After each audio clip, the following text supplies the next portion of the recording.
हो? एगो बात पूछो तनी बतैब? अरे बताव ना, बोलो। सुनो बोलो।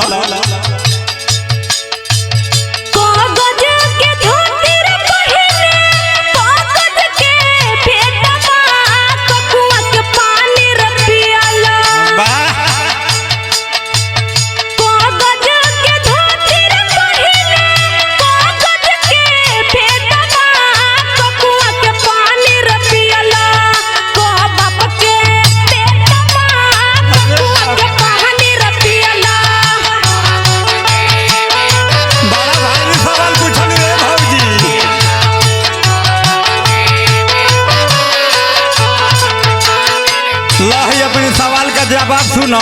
सुनाव।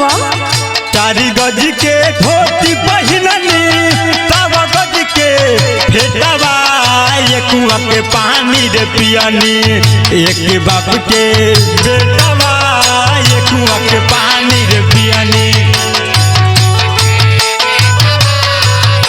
बुझला? ले लो। हाँ हाँ।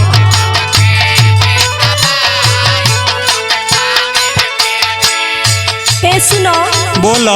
एगो और सवाल पूछो तनी। अरे बोलो हो। कौन बीरा कदवा उठावले? वाह।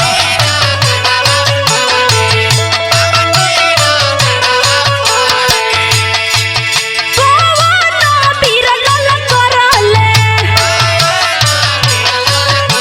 सुनो ध्यान से। बोला बोला।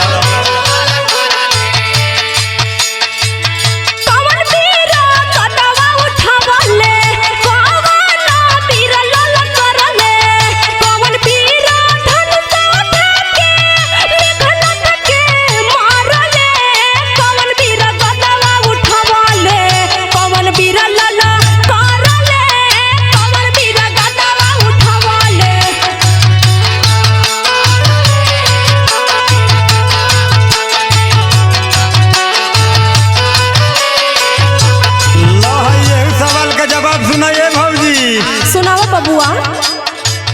हनुमान जी गदवा उठवले,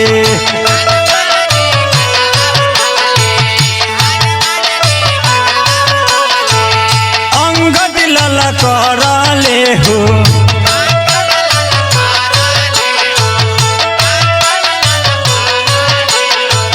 लखन वीर धनुआ उठा के, लखन वीर धनुआ उठा के, मेघनाथ के मरले, लखन वीर धनुआ उठा के, मेघनाथ के मरले, लखन वीर।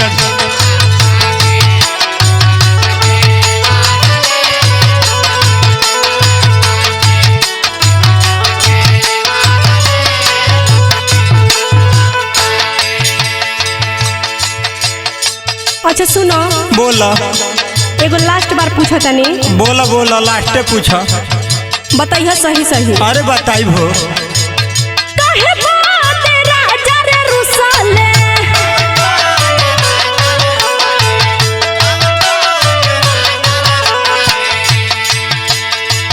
काहे बात रानिया हो?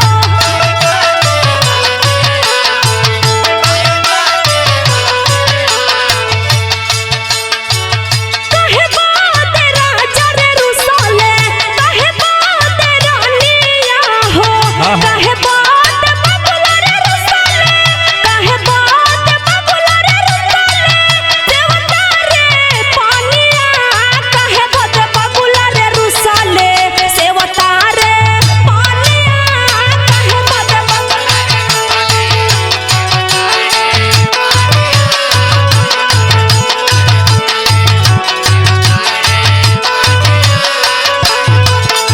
लही सुन लो, यही सवाल का जवाब बात जब तोहर दो। बताव। राजबो दे राजा रे रुसले,